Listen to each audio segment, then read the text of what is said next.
మనమైతే కొండ కింద నుంచి ఇక కొండ పైకి తిరుత్తణి సుబ్రహ్మణ్యేశ్వర స్వామి టెంపుల్‌కి అయితే వచ్చేసాము.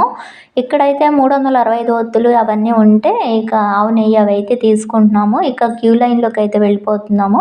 తెల్లవారుజామున ఇక రష్ కూడా స్టార్ట్ అయ్యింది. స్వాములు వాళ్ళంతా వస్తున్నారు. గబగబా వెళ్తున్నారు. ఇక క్యూ లైన్ అసలు గుడి ఎలా ఉండిద్దంటే కింద నుంచి పైకి మెలికలు తిరుగుతూ క్యూ లైను. ఇక కొండనే చెక్కారనమాట.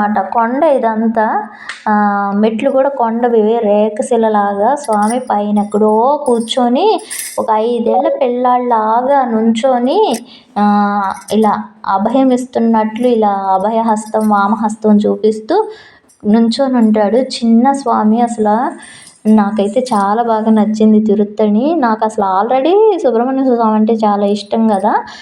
సుబ్రహ్మణ్యేశ్వర స్వామి టెంపుల్స్ 6 ఉంటాయంట ఈ తమిళనాడులోనే.